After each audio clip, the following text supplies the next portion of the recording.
Welcome to everybody for Prime Time for Women's Navigating Change. This is our fifth event in this series, and it's really meant to give us an opportunity to learn from women who have successfully navigated change, but also kind of to share and discuss and talk about the ways we have navigated change. So this idea sort of came about as we were doing a little marketing research about what it is that women want to talk about. And it turns out that women are interested in exploring new ways of using makeup because what they learned maybe as teenagers or young women doesn't quite fit them right now. Plus, makeup is terribly different than what it was. So, you know, when I was thinking about it, I was thinking, good grief, I don't think any of us would wear the same clothes that we wore when we were teenagers. I mean, the fabrics have changed, the styles have changed, our bodies have changed. So it's true with makeup too, that the products have changed and we've changed and the styles have changed. So Elise is dedicated to helping women over 45 get their glow back. She is the founder of Boomer and Beyond Beauty, and she works hard to help women create the best version of themselves. She uses different techniques, and she's going to teach us how to honor our inner beauty while revealing the beauty, our beauty to the world. Let's see. I'm going to tell you a little bit about Elise, and then I'll turn it over to Elise. I wanted to let you know that as a woman navigating change, Elise has done so much to prove to us that it is possible to rewrite your script, change directions, and move forward. In addition to being a beauty expert and having trained with top nationally known makeup artists and founding a makeup company, she also has a YouTube channel called Boomer and Beyond Beauty with Elise.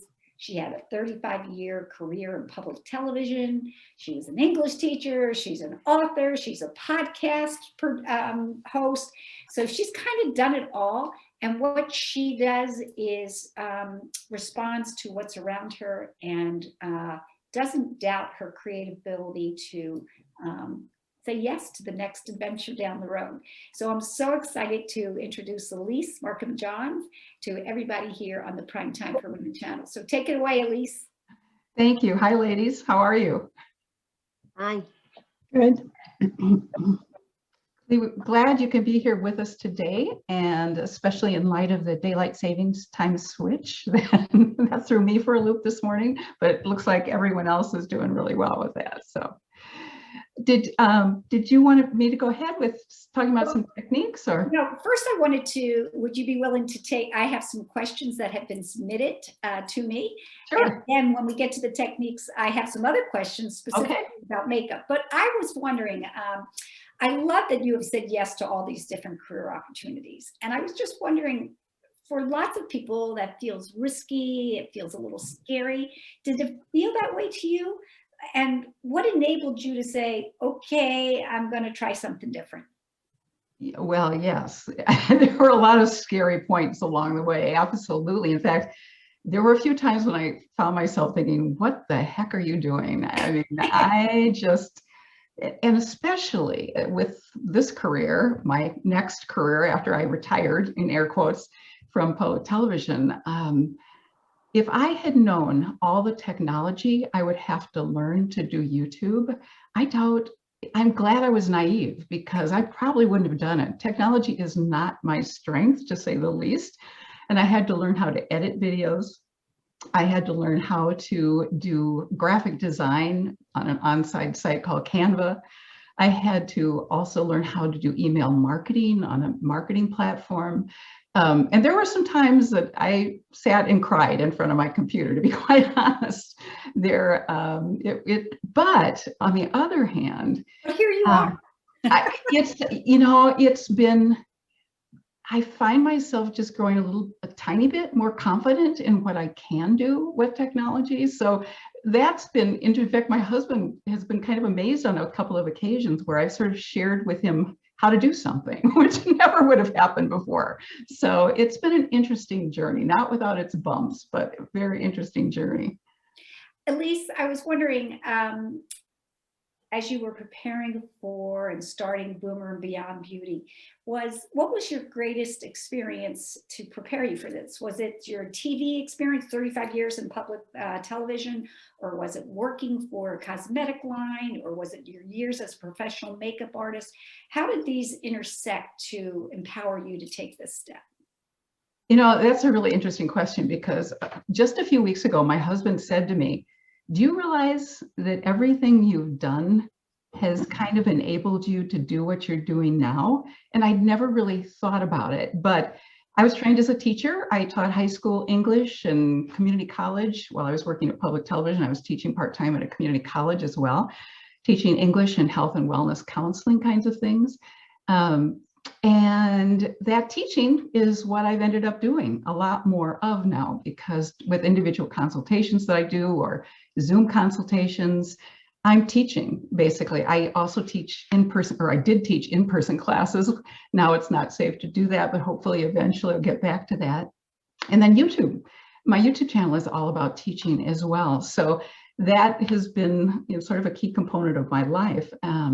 The other interesting thing, in public television, we all kind of got roped into helping out with those pledge drives. I'm sure you're all familiar with those.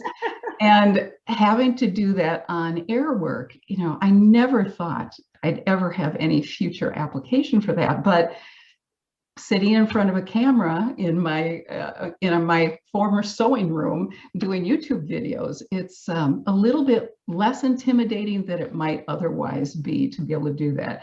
It's certainly less intimidating than getting up in front of the camera in the studio used to be. So that has been an odd blessing along the way too. So it's almost like things have just sort of come into alignment in very odd, interesting ways, but I've been very lucky. And I think it's great that you have said yes to these opportunities as they come down the path. So, you know, that to me is inspirational, just that some people might have said, oh, okay, I don't know that, just as you were saying, and wouldn't have taken this on. And you're open. So that's really great. As you teach women about makeup, how does this help them?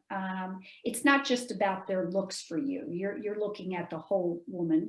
And I was wondering if you could maybe share a story or two about how helping women with the external has helped them, the whole woman. You know, a very interesting thing happened early on in my career when I worked for 6 years for a major cosmetic company as a makeup artist. And one of the first women I worked with, she had made an appointment to come into the makeup counter. And the reason she did that was she was getting married in a few months. And for the very first time, she was in her late 40s, and she obviously wanted to look beautiful for her wedding. And we had such a lovely time. She's just a delightful woman. And two things happened at the end of the conversation, which were really interesting. The first one was she sort of sheepishly asked me, is there any way you could do my makeup for my wedding? Which was so sweet. And I would have done it in a heartbeat, but we were moving and I couldn't. But the important thing she said to me was, you know, my college roommate taught me how to do makeup, and I've been doing the same thing ever since. And as I've worked with hundreds of women over the past 6 years, that is a refrain that I hear, I would say 98.9% of the time is, yeah, and it makes perfect sense, because how would we know how to do something differently? There's not that much out there for us. In fact, one of the reasons that has kept me going, frankly, is that I feel so strongly that the beauty industry and the fashion industry pretty much ignore us when we hit 50, except, as we've all seen from those commercials on TV, anti-aging products, right? Which are always hosted or done by a woman who doesn't have a wrinkle in sight, right? Never an old, or rarely an older woman. However, there are some changes happening in that regard, which is good. L'Oreal, as you probably know, launched a year ago, February, launched a makeup line exclusively for women over 50 called Age Perfect. And to launch it, they had brand ambassadors Helen Mirren and Jane Fonda, and now they've added additional ones, Viola Davis. But I'm getting off of your question and going back to your question. so Marcia was a huge help to me in sort of opening my eyes to that. And another interesting situation I had about a couple of years ago was a woman who came over for an individual consultation. And we were just about done. And she said, well, I'll just do my lipstick. I have lipstick I've worn for years, and I'll just use that. And as she pulled it out of her bag, I looked at it and I was sort of thinking to myself, I think I'd love to try something else if she'd be open to it. So ask her if she wouldn't mind if we could have some fun and just try something a little bit different. She was fine with that. And she had been wearing a color that was very dark, and it was matte, and it did not work with her undertone of her skin at all. So I pulled out a different color. It was totally different from what she'd been wearing. And we put it on, and then there was total silence on her end. And I remember so vividly, she leaned into the mirror and she didn't say anything for about 30 seconds. So I didn't know what was going on in her head. And she said, oh my gosh, I cannot believe the difference this makes. It totally made her look more vibrant, more alive. It made her skin look more radiant. It was an incredible, interesting change. And what's interesting is that sometimes, as we all know, change is hard. And we've all had the experience of going in to get our hair cut, and we're not so sure about it if we've worn our hair a certain way for a long time. So sometimes that can be difficult, but boy, I mean, she immediately recognized that that was something that really made a difference for her. On the other hand, there was another woman I worked with by the name of Bonnie, and the manager at the particular makeup counter where I was working that day pulled me aside and said, the woman that you're going to be working with, we know her. She's a longtime customer, and she's recently lost her husband. So I just wanted you to be aware of that she's sort of in a fragile place right now. And she wanted just to have some eye makeup, wanted sort of a refresher on how to do eye makeup. So as we chatted, she was a lovely woman, but I could, just sort of feel the sadness. And as we kept talking, and I said, do you want to just keep going? Do you want to, do some other changes and try some other things? She said, fine. So we ended up doing a full face of makeup.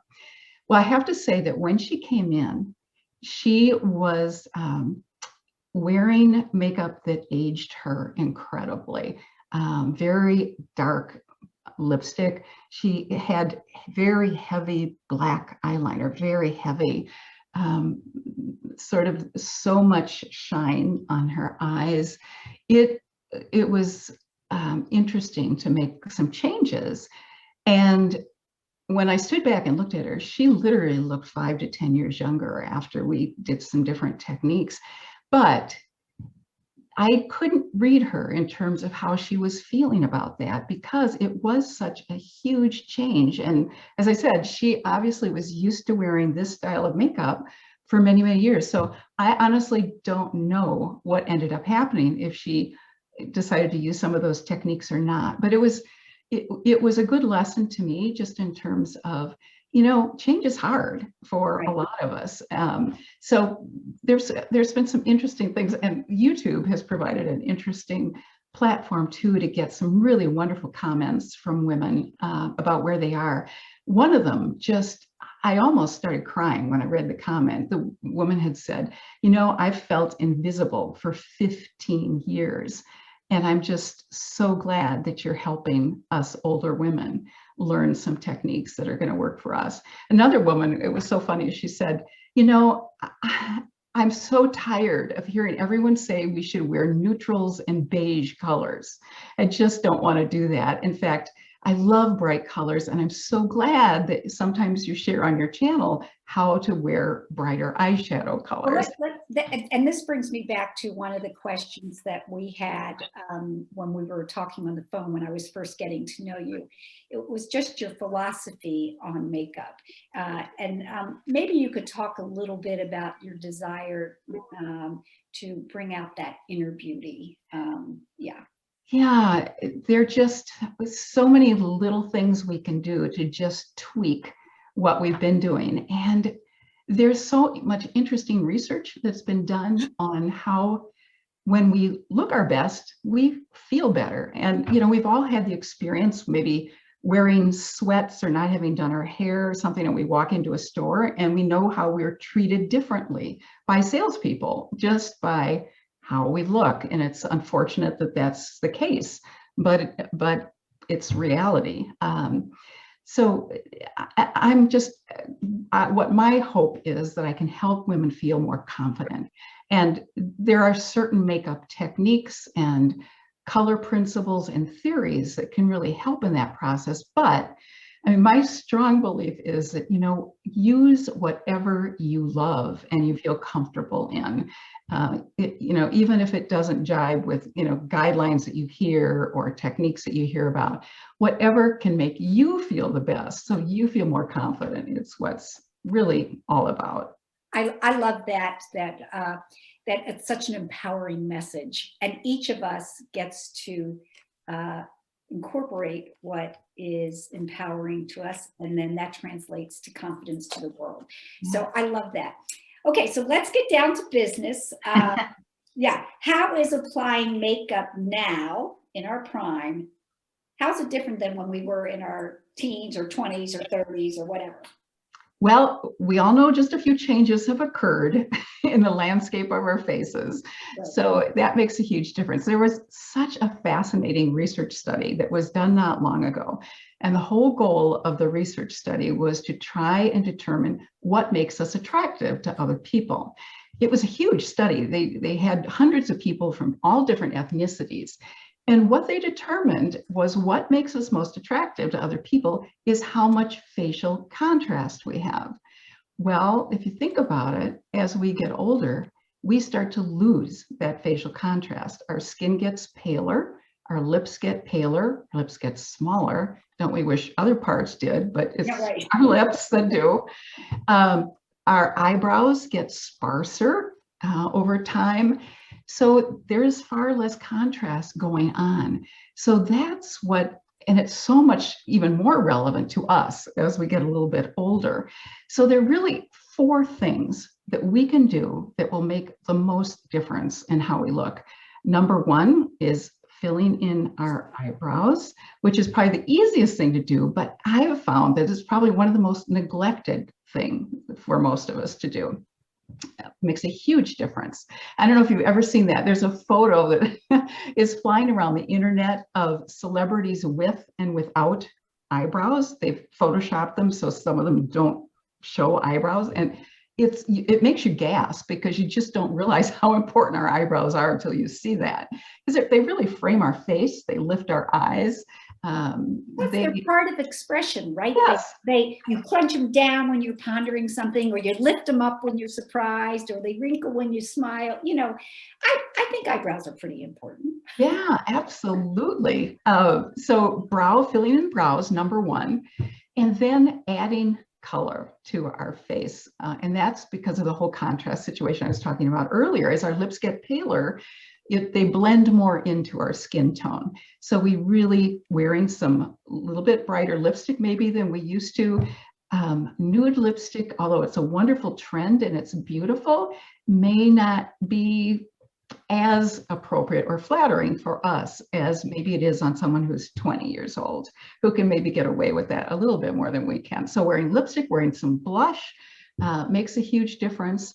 And the 4th thing is, and this was a different research study, but this research indicated that this one thing, and this is what they actually said in the research, can shave 5 to 20 years off our looks. Now, most of us don't care about, you know, looking younger necessarily. We just want to look our best.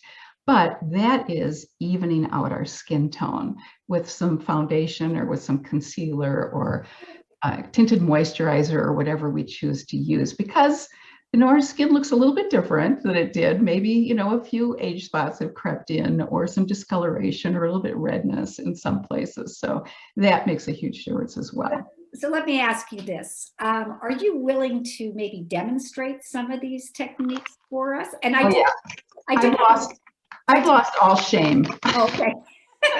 I did want to tell you, last week you were just talking about the idea of age spots. And last week we had a physician, a dermatologist on, and she actually said, okay, you guys are saying age spots and liver spots. I'm just going to say sun damage spots.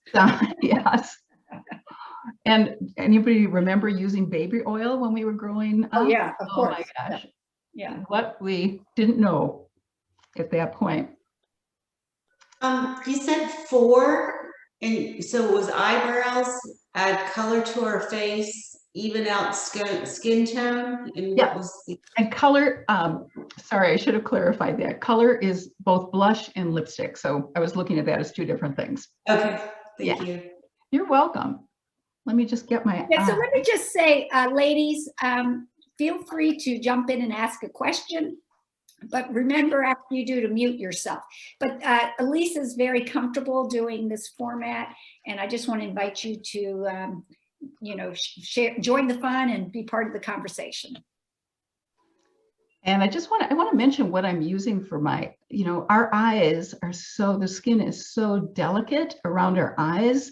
And sometimes it's so tempting, you know, to just rub all that makeup off. And I'm certainly guilty of doing that, especially when I'm in a hurry. But any of you use micellar water for eye makeup removal? Yeah, it's so gentle and it really helps dissolve the makeup, sort of just pressing against it. So we're not doing quite as much rubbing. So it's a great new really invention in the beauty market. And just about every brand I think now is making micellar water. So it's pretty easy to find. What kind of water is it again? It's called micellar. I think it's micellar.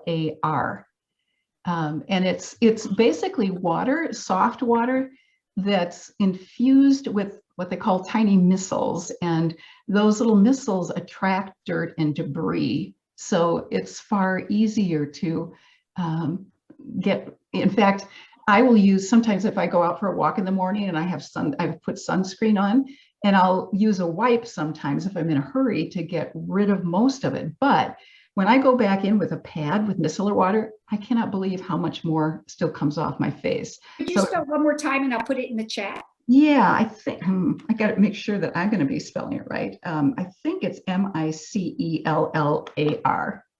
And it can be, I've heard it pronounced either micellar water or micellar water. I don't think there's any agreed upon pronunciation for it. But it really does make a difference. Okay, I think Can you get it? I'm sorry, can you get it at like drugstores? And oh yeah. Yeah, I think just about every major brand now makes it. I know Neutrogena does, Garnier. The one I love is actually made by the person who invented micellar water has a company called Bioderma, and I particularly like their brand, but it's a little pricier than some of the drugstore varieties, but I really love it. And do you prefer a pad to a cotton ball? It looks like a pad that you're using. It doesn't really matter. I only love these because they're a little bit bigger and I can sort of work a little bit faster with them than a cotton ball. So I think I'm pretty much got it all up, but I think you can see probably quite a bit of difference in my face side without makeup and the side with makeup. Especially That's a great way to show half and half. That's right. Yeah, and you can see a lot of discoloration here and a lot of discoloration. A lot of us get discoloration in this eye area too. I have some veins that show through. I have some redness that shows through as well.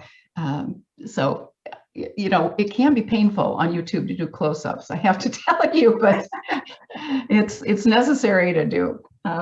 But so, Elise, I did want to say it's one of the reasons when I first met you and we were looking to interview guests to do this, your willingness to be vulnerable was what attracted me. I remember going on and looking at a lot of YouTubes before I contacted you. And I have to say, it's so real. You're so real in your willingness to share, you know, the makeup, because you said to me the first time we talked that we're always beautiful, but we just can, you know, enhance it when we feel like it. You said it's fine to some days not wear makeup and other Oh. days wear makeup.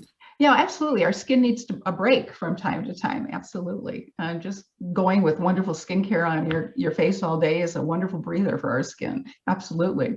Especially now during COVID. Well, yeah, but I also remember you telling me that you said when you're a little girl, you play dress ups and you put on new outfits and you try and you pretend. You said it's fine to do that with makeup too, to do different looks. It doesn't always have to be the same. And you can present different aspects of your personality on different days. And I remember going, huh, I love that. Well, it's really a creative outlet for a lot of people, and it's therapeutic. I mean, I can't tell you how many women I've heard say, I really didn't feel like putting on makeup, and especially, during time at home, and Lord knows I certainly don't put on makeup every day, but they said, but I started to put it on and I just feel a little bit better. So it just sort of, it can help our confidence. It can just brighten our spirit. And I don't know about y'all. Do you remember when you were little opening a brand new box of crayons and how exciting that was, to see all of those colors? And I feel the same way about makeup, eyeshadow palettes, especially. I get way too excited about, all the different colors you can find in an eyeshadow palette, but it's fun. And you can use color. It's just how you use it and how you apply it and where you apply it. So. Do you want to talk a little bit about eyebrows? Yeah, so I was, before you do that, I was wondering, what is the first thing you do when you put on makeup? I always thought the first thing you did was, well, now they always talk about sunscreen, and then they talk about foundation. Is that the first thing you do? It's all personal preference, really. Okay.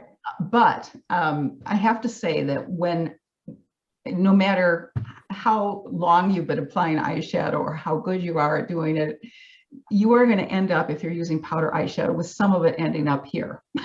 There's just no way to avoid that, unless there are some pads that have adhesive that you can attach here. But because of that, I tend to do eye makeup first, just because then I don't have to reapply any makeup under my eyes or any foundation. So I just find it more of a time saver to do it that way. So I don't have to worry about cleaning up and then reapplying any makeup. So I love to start with the eyes and then build around that. Also, I think it helps if you start with your eyes too, to know how much other makeup, how deep or how much of an application of other makeup to apply. And what I mean by that is, if I'm doing, let's say a more dramatic evening look, I want the rest of my makeup to sort of work with that. So I might apply a little bit more blush, and I might apply maybe a little bit deeper lipstick color. So that can help too, just sort of give you a sense of, okay, today I'm going light with things. It's, I just going to want a bare minimum, so I'm not going to do much else. That kind of thing. Before you do that, though, do you prep with a moisturizer with sunscreen? Oh, absolutely. Your first step after you wash or rinse your face? Prep makeup, skin prep is probably the most important thing you can do, because if our skin doesn't look great, no matter how much makeup we're applying, it'll help to a certain degree, but skin prep is absolutely essential. And most of us, our skin gets a little bit drier as we get older. Not all of us, but many of us. And so, boy, adding moisture under our eyes, around our eyes, all over, and our lips really makes a huge difference. So yeah, absolutely. Skin prep, cleaning carefully. In fact, there's something called double cleansing. I don't know if that's a term that most of you would be familiar with or not, but in the makeup world, if you've worn makeup and if you've ever experienced this where, and I tried an experiment with this a few months back, where I washed my face in the normal way that I would wash it after having makeup on. And I took one of those little cotton pads I was using with my micellar water, and I got so much more makeup off my face. And even if you use a makeup wipe, you're still going to get more makeup off. So what's highly recommended, if you've worn makeup, and if you haven't, it's a whole other story. You don't really need to do this. But if you have worn makeup, sort of getting a first layer off with either a wipe or micellar water on a pad or whatever you choose, and then washing.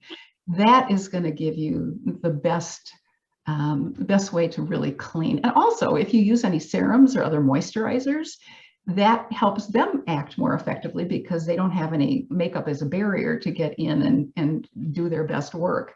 So it really is so essential to get that skin really It's sort clean. of like sort of like starting with a clean palette. Yeah, exactly. That's precisely it. Yeah.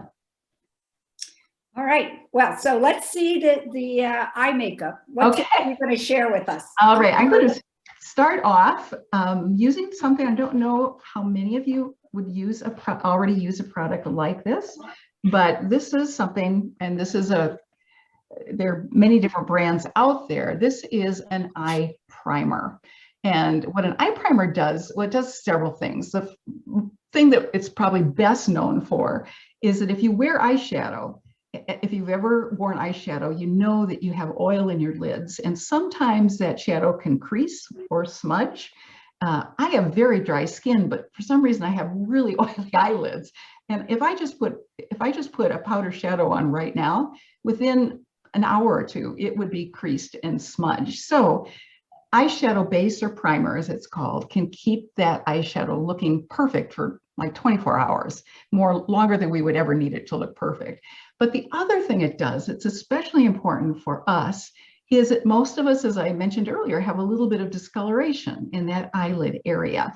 Now, they do make eye primers or eye bases that are clear.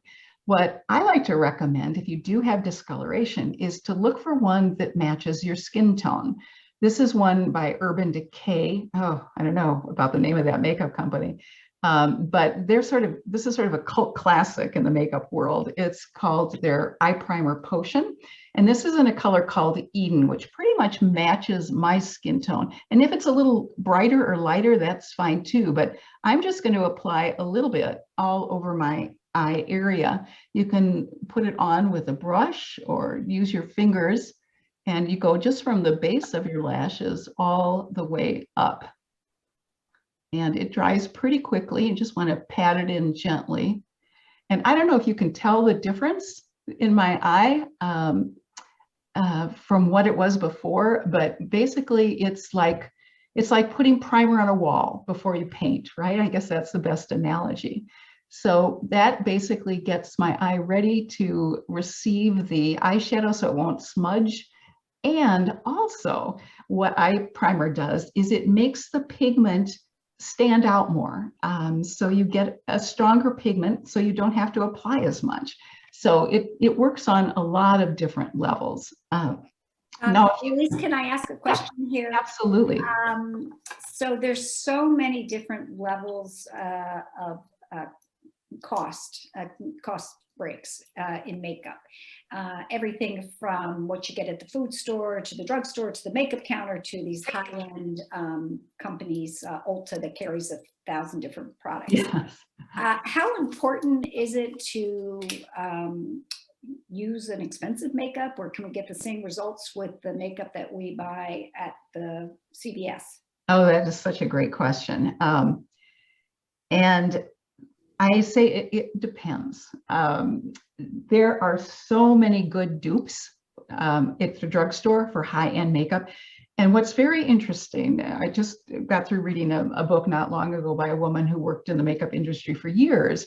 And she was saying, you know, L'Oreal has high-end makeup brands and they have drugstore makeup brands.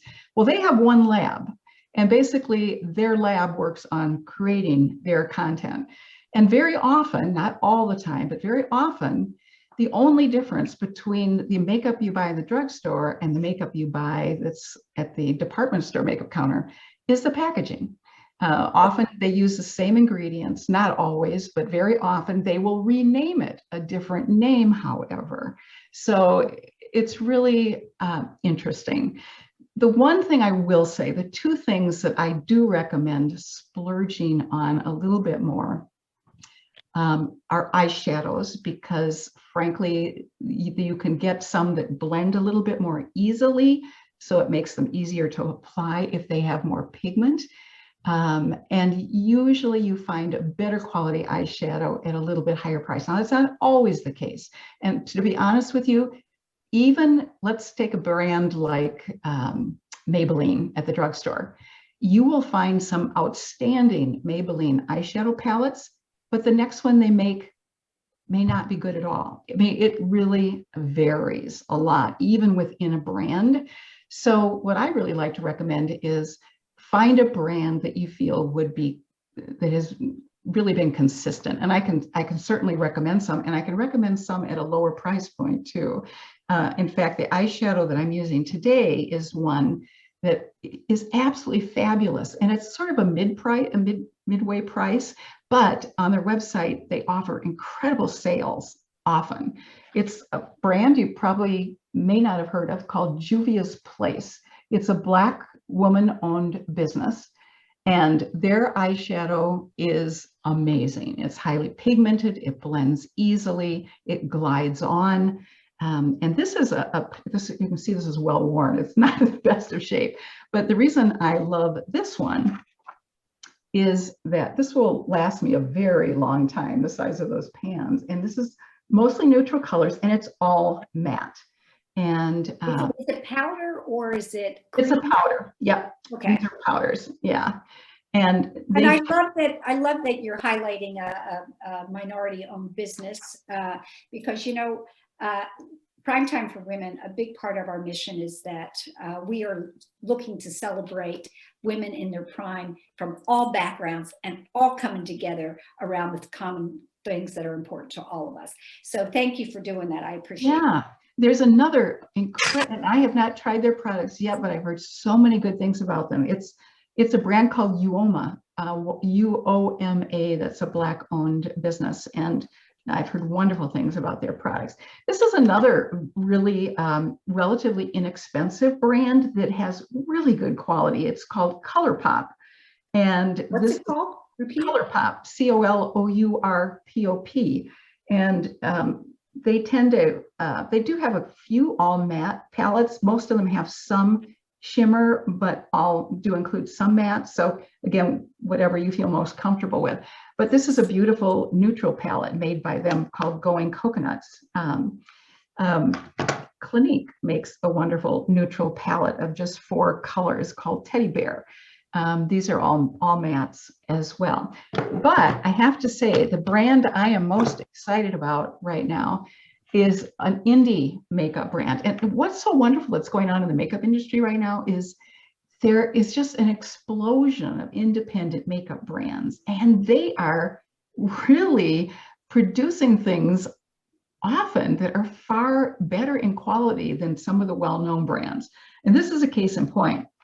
This is a particular brand that's called Sydney Grace, which is named after the parents of the 2 women who started this brand.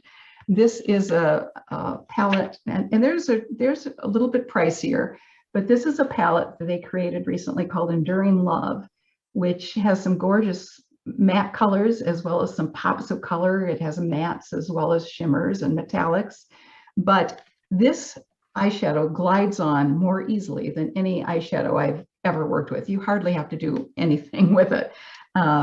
So highly recommend that brand as well. So there are a lot of good ones out there and not necessarily at high price points. So I mentioned there was one other area where you might want to spend a little bit more money, and that would be foundation. There are some good drugstore foundations. In fact, the foundation that I'm wearing today is a combination of 2 different drugstore brands that I've found that I really love. But they're just some top-notch, more expensive foundations. And I tend to wear those on special occasions. I sort of mix in drugstore on a day-to-day basis. But one drugstore brand I want to mention that is really amazing, that's relatively new. It's made in Germany. It's a brand called Catrice, C-A-T-R-I-C-E. And they've just come out with a hydrating foundation.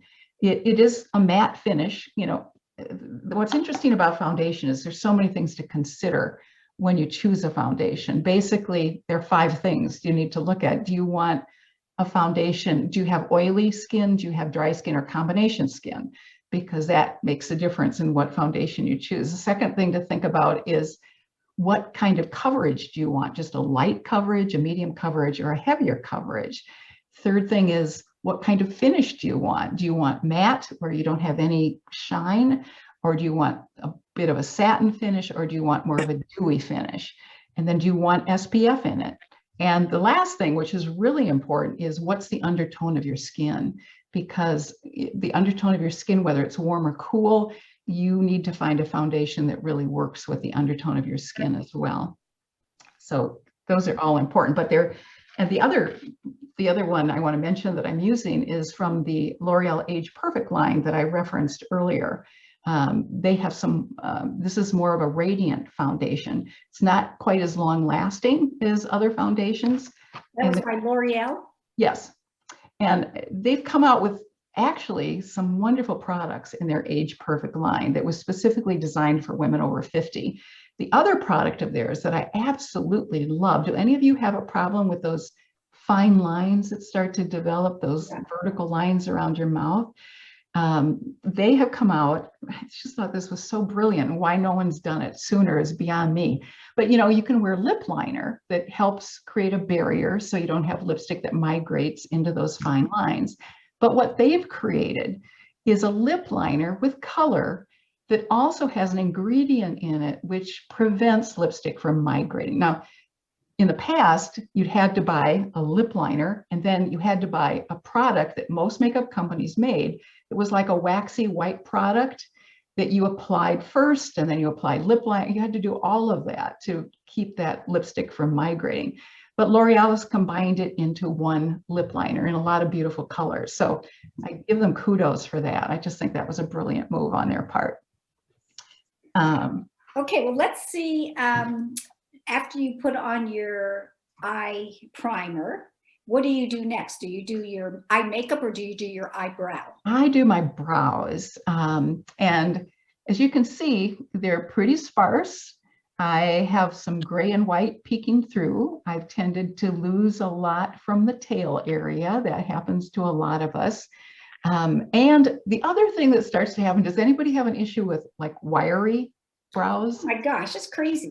Yeah, no, isn't that bizarre? And it's like I have them in one eyebrow and not the other. I don't understand that at all. But there are eyebrow growth serums, just as an FYI. There are also eyelash growth serums that are available. Let me just mention a resource that might be helpful. If you're sort of totally up in the air about a product, like let's mention micellar water as we were talking about earlier. Let's say you just, who makes it, what brands are out there, what's a good one to buy. And maybe let's say you're thinking about mascara. I want a drugstore mascara. I don't want to pay a lot, but how do I know which is a good drugstore mascara?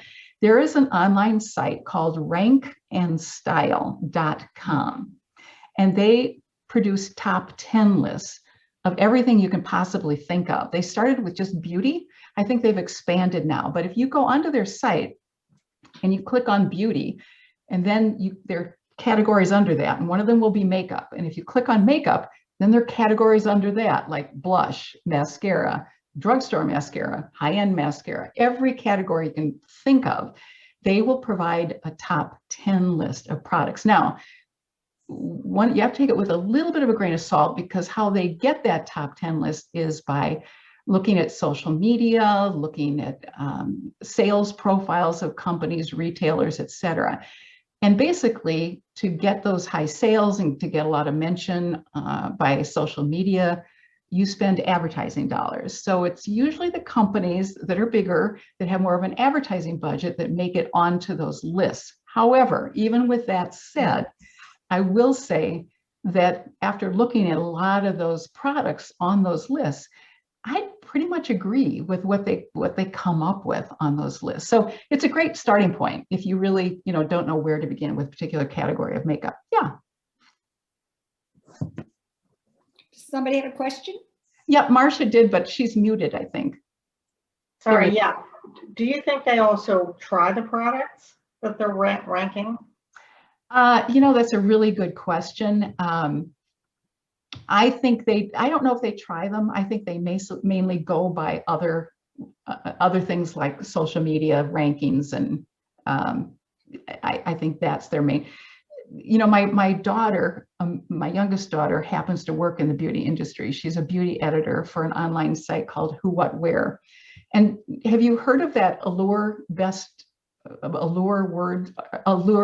Awards, excuse me, for best products? They every year Allure magazine awards. And she said to me one day, Mom, that is just don't pay any attention to that. Wow. It's all based on who advertises in their magazine, basically. So yeah, you do have to take a lot of those kinds of things with a grain of salt. But I think, rank and style at least can give a starting point. And the other thing that I always recommend to people is look online at the reviews of products, and especially at like Ulta or Sephora. Look at the age demographic. A lot of times people, they'll have a range like, 50 to 64 or 25 to, I don't know what the ranges are, but look for people who do reviews who are in your age range, especially, because that can make a big difference on how people find products apply. So, and obviously word of mouth. If you know someone and you see, wow, that's an absolutely fantastic blush, what are you wearing? And YouTube is a great way to, find out different products. Although, as much as it's painful for me to say this, there are an awful lot of people who, when their channel gets quite big, PR starts sending them products from their brand.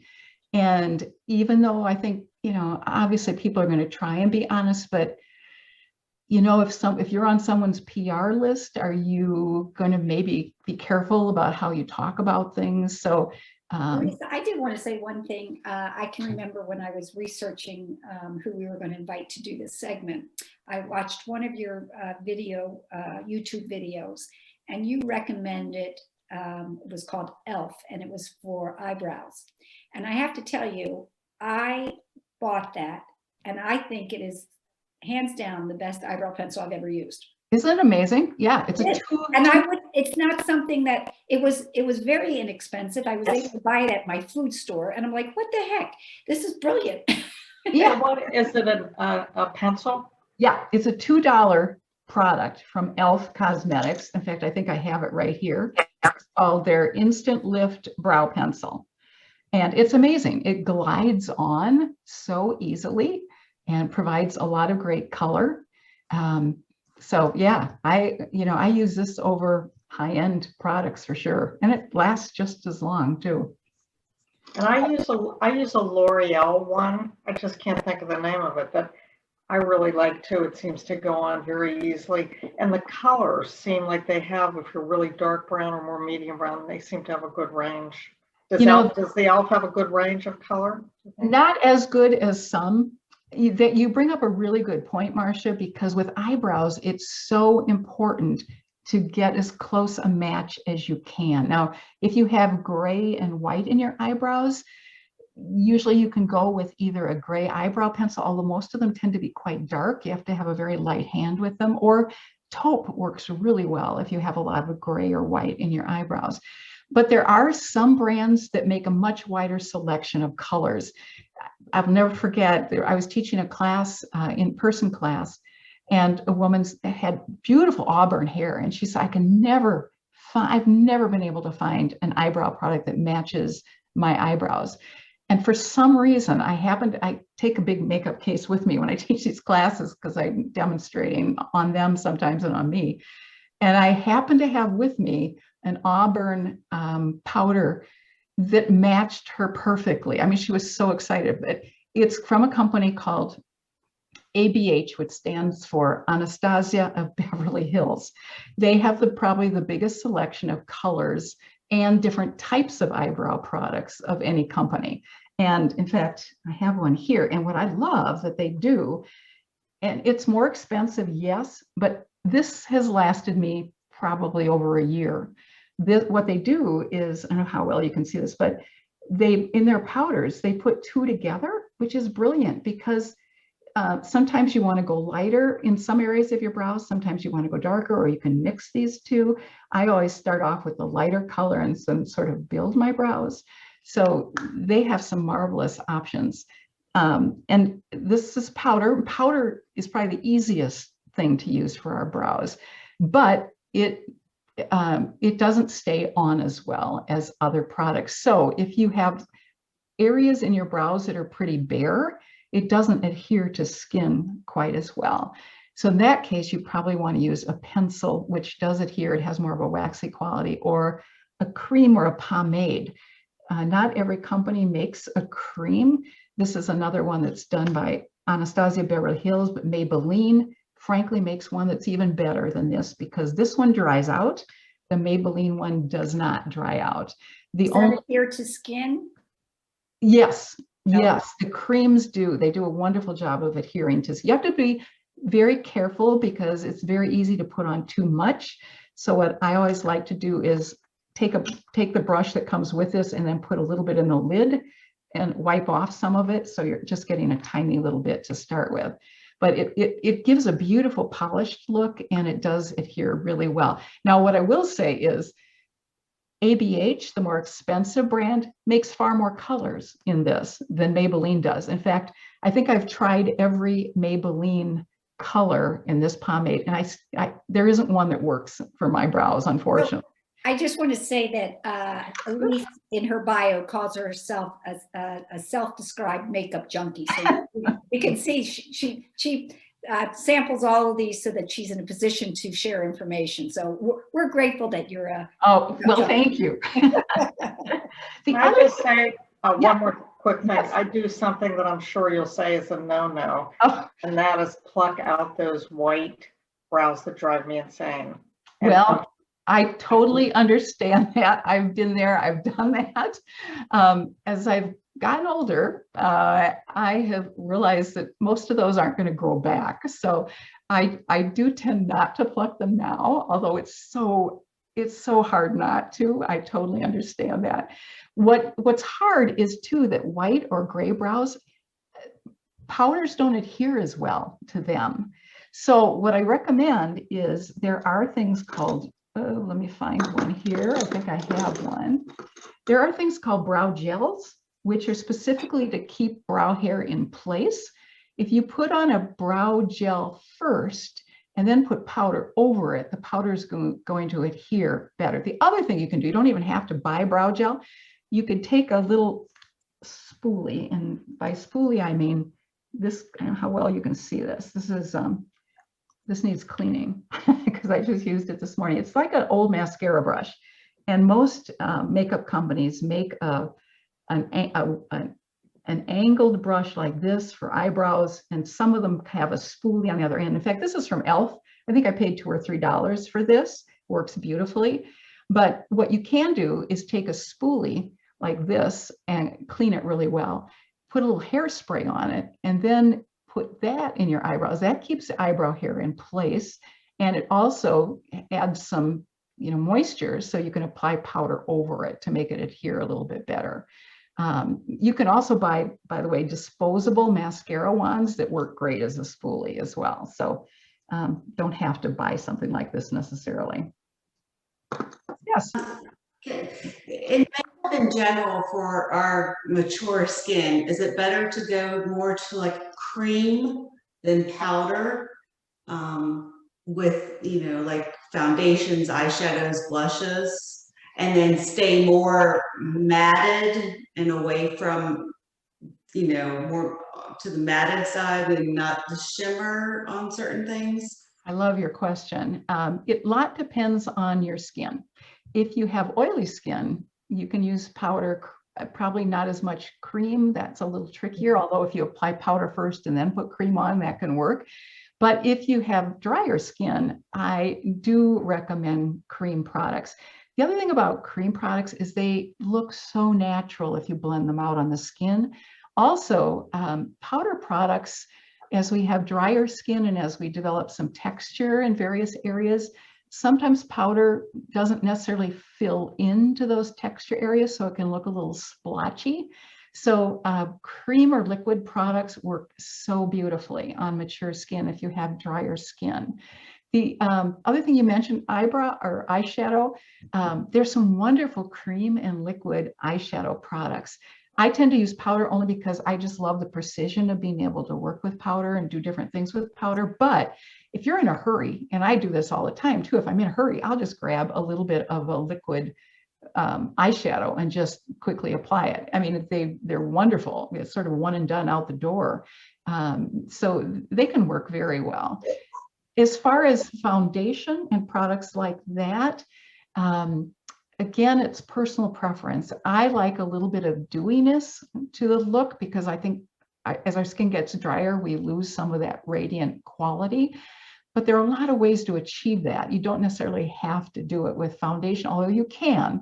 There are certainly radiant foundations out there that have more of a dewy quality. In fact, the makeup company I worked for years was Clinique, and they make a foundation called Even Better, which is more of a satin matte finish. And they also make Even Better Glow, which has more of a radiant finish. So I sometimes will put the glow part on the glow foundation on just part of my face, and the other foundation that's more matte on my T-zone where I have more oiliness. But you can also just highlight certain areas of your face, which is a beautiful thing to do. There are all kinds of highlighting products, and if you dab a little bit on the top area of your cheekbone, I don't know if you can sort of see on the side of my face. Whoops, that's the side without, yeah, that's my makeup side. I was getting confused.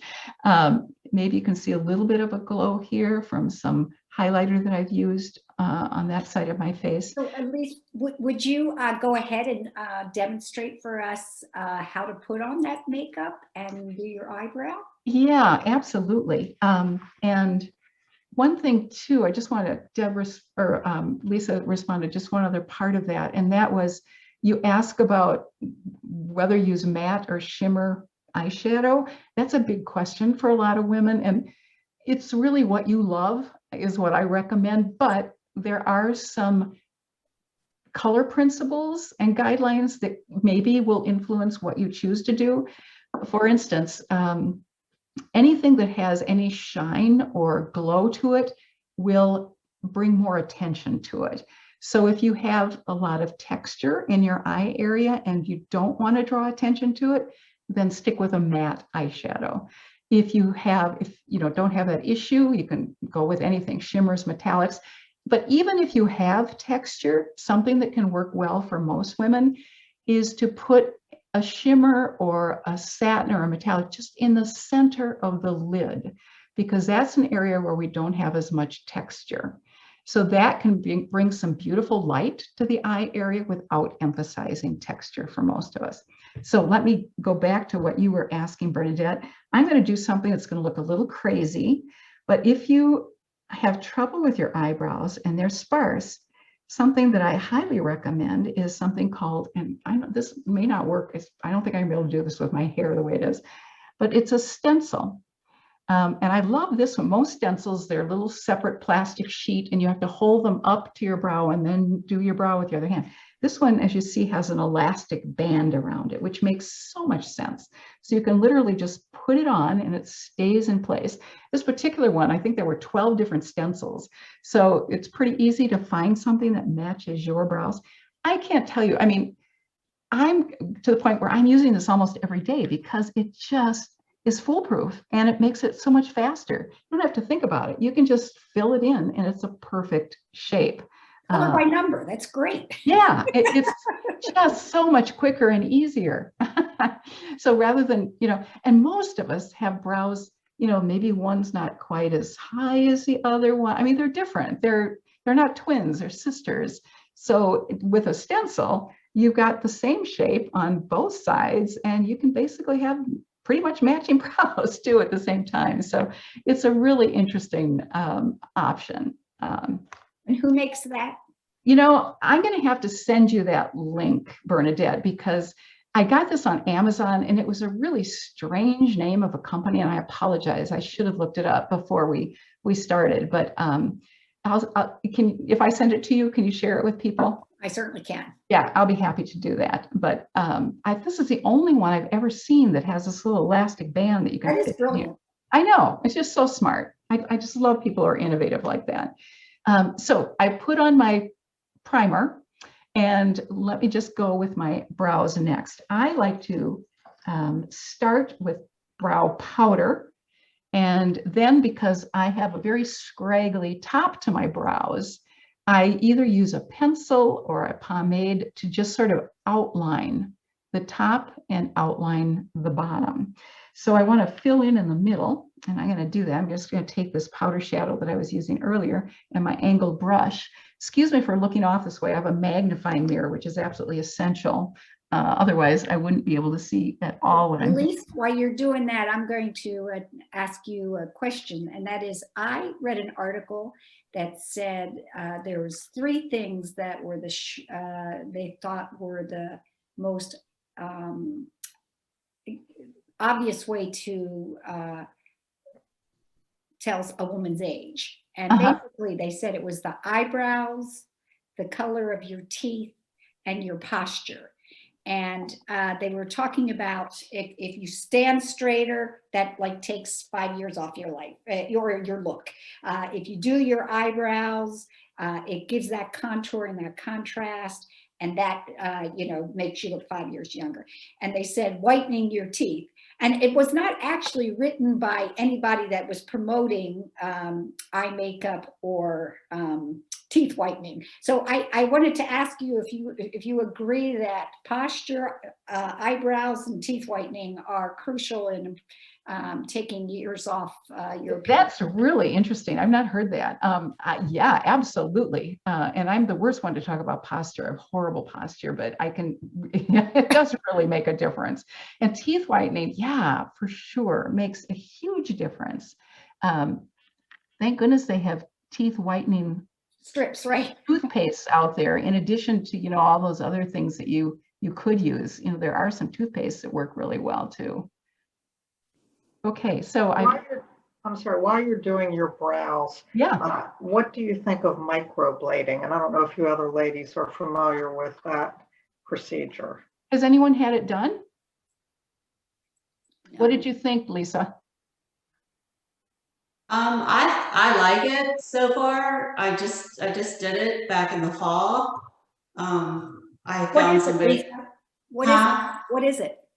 Microblading, it's your eyebrows, so it's not tattooing. It's just a blade, like that literally scrapes the surface of your skin, and then they push the color in, so it will eventually fade.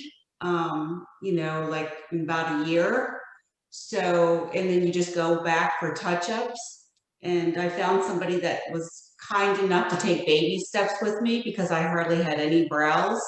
And so she did a little bit the first time, and then you go back in 30 days and you get a touch-up. I like it. And I finally met a friend of mine that I hadn't seen in a year. So I thought, okay, this is a good person to see if she says anything. And she's like, I asked her, I said, did you notice it? And she's like, honestly, no. She's like, she thought my eyes like popped more. And so she was thinking, my makeup on my eyes, but it wasn't like, oh, wow, your brows. So I did it only because I know eventually, like if I didn't like it, it will go away. Yeah. So yeah. Yeah, that was so smart to do it in baby steps. That was, in my classes over the years, I've always asked people if they've tried tattooing, if they've tried microblading, and tattooing lasts longer than microblading, but it eventually, in 5, 6, 7 years, it wears off as well, and you have to redo it because it starts to turn some really strange colors, the dye. It can turn bluish or pinkish. And it's interesting because I've had people in my classes who absolutely love it. I love not having to do my brows. It's fantastic. And I've had other people who said it was a disaster for me. A lot depends. So important to get recommendations of people, and people who are really experienced at doing it. That's so crucial. one woman who basically said she had her lips tattooed and hated the way it looked. And it took her 5 years and an extraordinary amount of money to get it redone. But obviously research is key in all of this to find people. I had an interesting eyebrow story. My friend knows that I have 6 sisters, and she knows that a lot of them have had cosmetic procedures and tattooing and all that stuff. And she saw me, it was right after I started doing my eyebrows, and she said to me, "Oh, did you have a facelift too?" And I thought that was so interesting. The only thing that was different was I had started using an eyebrow pencil. It might have been when I started using no, it was before I used that, but it was another pencil. But I thought it was so interesting that she thought it made that much of a difference. Yeah, your brows lift your whole face. It just makes such a huge difference. That's an interesting point. Can I ask Lisa, who you went to, do you like them enough that you'd recommend them for the microblading? Oh, absolutely. Yeah. I'll put her, she's on Instagram. I'll type it in the chat. So Awesome. Great. because she works actually in a salon in Rockville, but she is starting to do it she has like a carriage house B&B in the back of her house. And so she's eventually going to be doing it in her place. I love the microblading too, because it's kind of like, I don't know, jaggedy. So it kind of gives you that stroke look of a hair, it's not solid filled in, it's actual like hair strokes. And can I also ask the cost? Do you remember the cost? It was probably close to $500. And then when I go back for yearly touch-ups, about $150. I know somebody else that went to somebody else in Frederick, and it was about $400. So anywhere between $400 and $500 you're going to pay, because that's the initial consultation, and it's a 2-hour. I mean, it takes time. And then to go back for touch-up, it's $150. And the other place I know was $150 too. So that's about what you're going to pay. And do they say a year is typical when you get for? Yeah, and it all depends on if you're outside, because of course if you're in the sun, it's going to fade it. So you made a really good point about the individual hairs. That's what's so beautiful about microblading. They have now come out with, and this is fairly recent, eyebrow pens that are tiny, tiny, skinny little points, and you can basically create little hairs for your eyebrows. It takes a little practice and it takes a while to do, but it's, there are always new products like that can be helpful too. And that's why I use a pencil. It's very thin, and it's like you're creating hairs. I would think a powder looks more like a solid. It does. You're right. A pencil, you can create individual hairs. It can be a beautiful look. Sometimes just filling in sort of the middle part with powder, so it sort of blends in with the hairs. And then if you have sparser areas, doing a pencil can look really good. That's a nice way to do it. Yeah. So Elise, you're not an either or person. You're a yes and. Whatever works. Yeah. And we're also different. I mean, my eyebrow issues are going to be different from someone else's eyebrow issues. So there are a lot of different products out there, and you really have to find what works best for you, and what look you like too can make a big difference. Should we talk eyeshadow for just a minute? Yep. How much time you got to? Well, I was just going to say, we want to see at the end of this video, we want to have you with your makeup back on. Okay, I'm going to work fast then. 15 now. So we've had a really lovely conversation, and I love all the interaction. But we do want to see you with your makeup back on the other side. Okay, I'm going to take a couple of these. You can see this well-worn color here. I'm going to combine a little bit of these two colors. And I'm going to start just putting a little bit in my crease area. Now, does anybody have an issue with hooded eyes? I have hooded eyes. It's not as obvious on me because I have dark, deep set eyes. But what happens with hooded eyes is you sort of lose that crease area. And using that crease is really important. So I'm just going to start in the middle, and I'm just going to very lightly. I not only do windshield, but also a little bit of a circular motion, because if we have any texture, sometimes windshield, you're going to miss some of that skin. So a circular motion. The other thing I'm going to do that's a little bit different, most of the time our tendency is to just bring this shadow straight down to sort of go with our eye shape. But if you want to lift your eyes a little bit, what you can do is create what I like to call a backward 7. And that's where I go sort of straight out here, and then I bring it down. So that way it just sort of helps lift your eye area a little bit more. And I'm also using sort of a soft, flexible brush to do this area. And that way you can get a lighter application. Also notice where I'm holding my brush.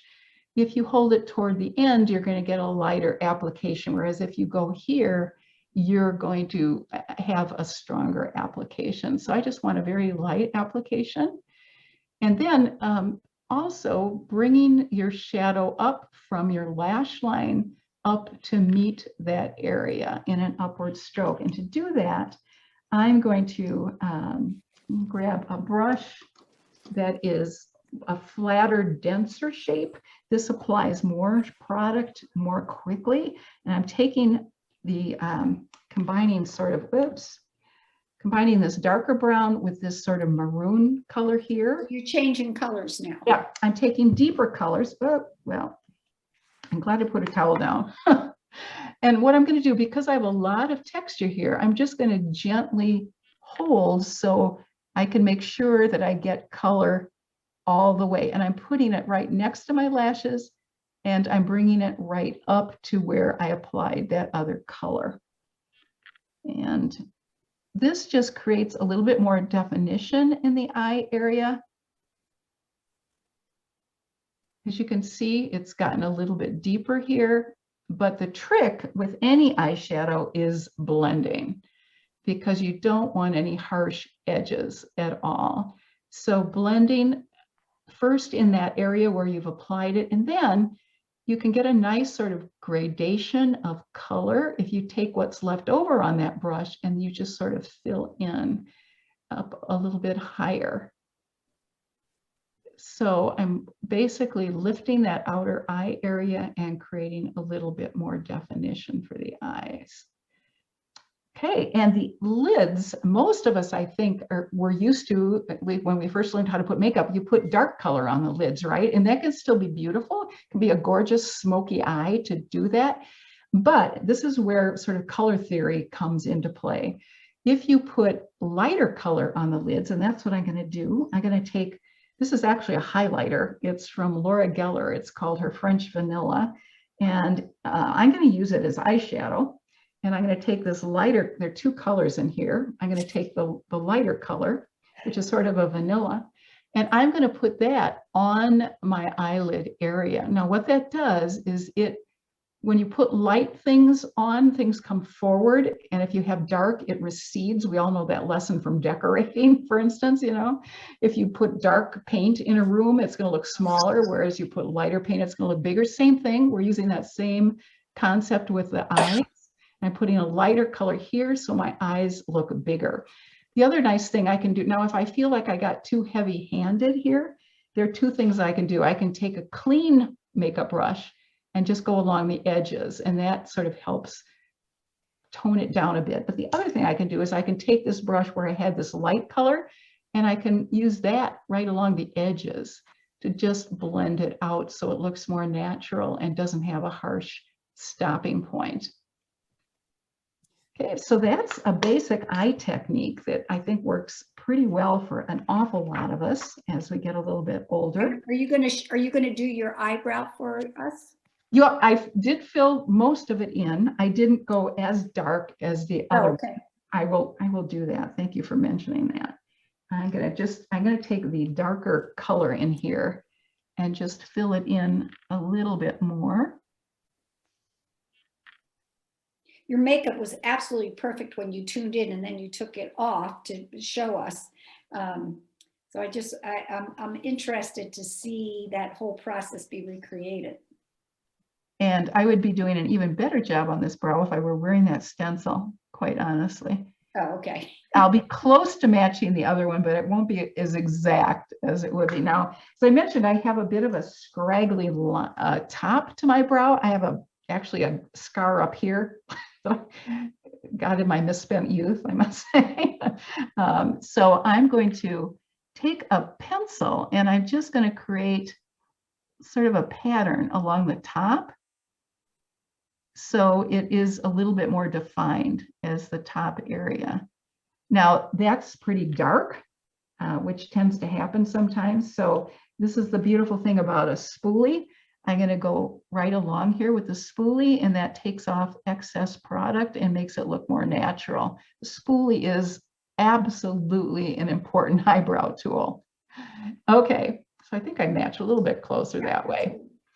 Eyeliner is really tricky as we get older, I think, especially because for me, at least, this is going to be a really hard eye for me to do because I have horrible vision out of this eye. But there are several different things you can do to make it easier. First of all, you can use eyeshadow as eyeliner. And the reason that that works so well, let me grab a brush here that's going to work for that.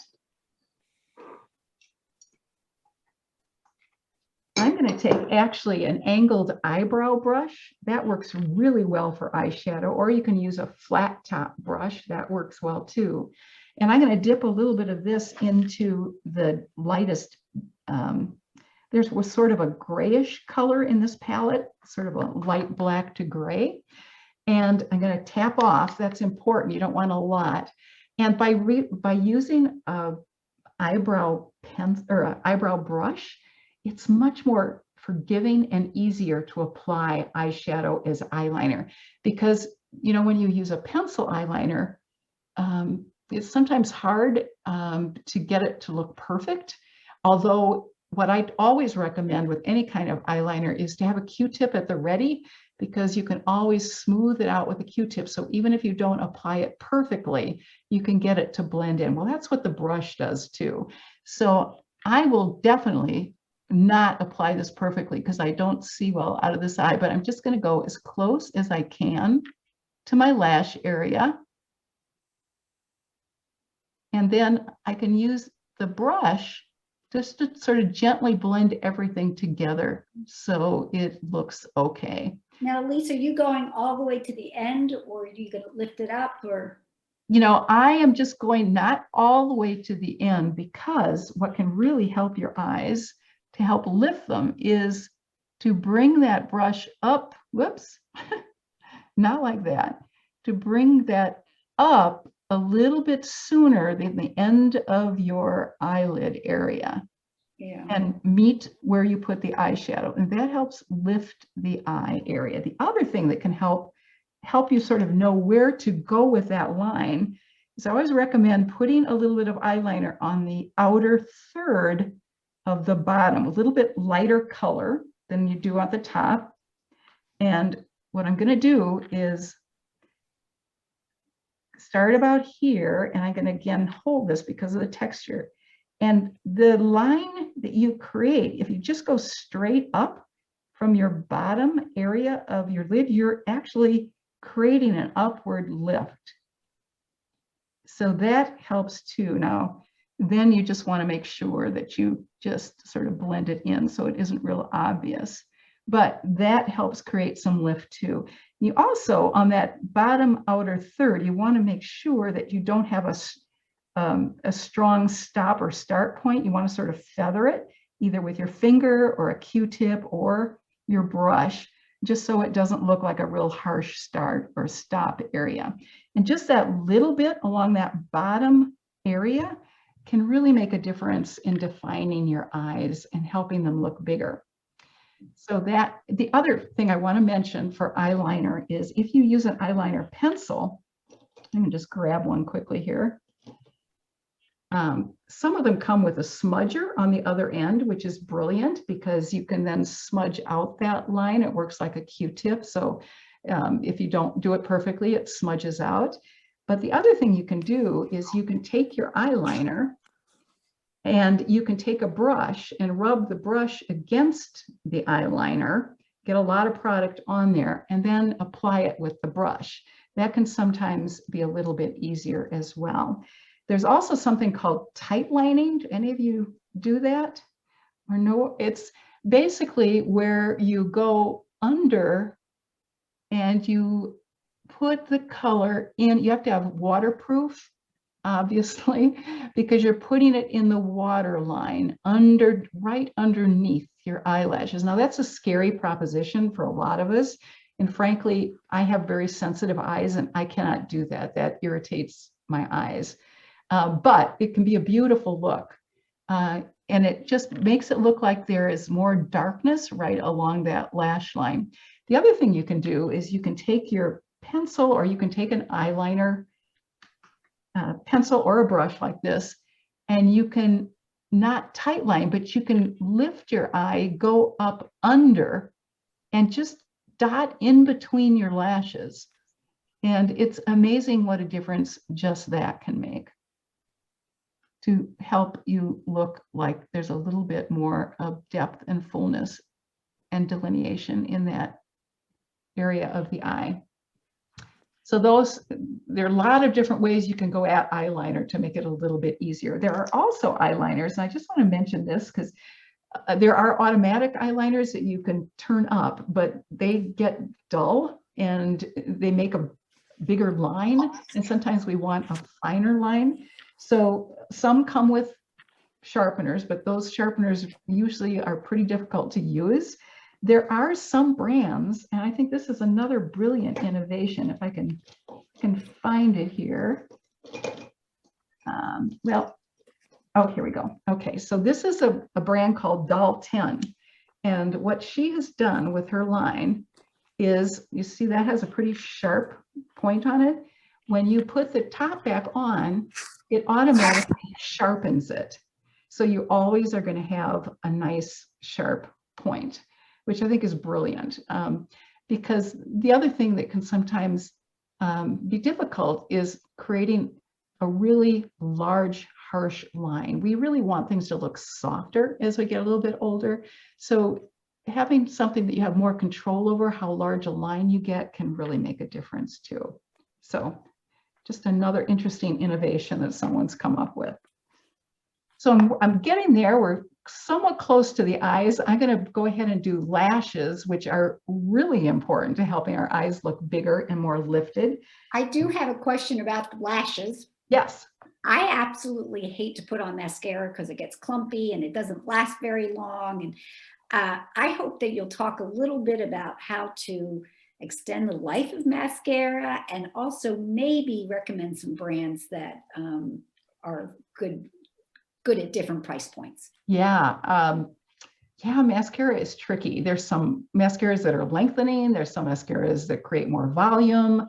There are so many different kinds of mascaras. There's something called a tubing mascara, which sort of goes around the lashes. Let me show you first something that's really critical, especially as we get older, and that is, for most of us at least, to curl our lashes. And I know this is an instrument of torture for some people, but it can make a huge difference. So let me show you a particular trick with this that really helps even more. And that is, you know, most of the time, I think most of us, if we use eyelash curlers, we grew up just sort of, we do it once and we kind of let it go at that, which makes perfect sense. But to get a better curl, what you can do is go as close to the lashes as possible, and then lift your arm up, lift your elbow up. That's going to give you a better curl, and it will curl and not look like a crimp. And I'm going to hold it there for 5 seconds, and then I'm going to stair step up and hold for another 5 seconds, and keep stair stepping up and holding till I get to the end of my lashes. That will give you. That would only take one turn for mine because I have lashes. However long it takes, it can help to have an eyelash curler. As far as actual mascaras are concerned, one of my absolute favorites, and I'm looking for my mascara. I know I have it somewhere here, but I'm not. Oh, here we go.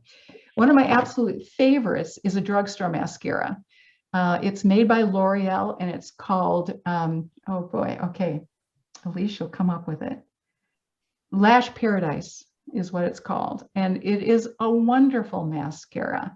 It's volumizing, works really well. So that's one I highly recommend at the lower price point. CoverGirl makes some excellent mascaras. Maybelline makes some excellent mascaras. At a higher price point, oh my goodness, there's so many out there.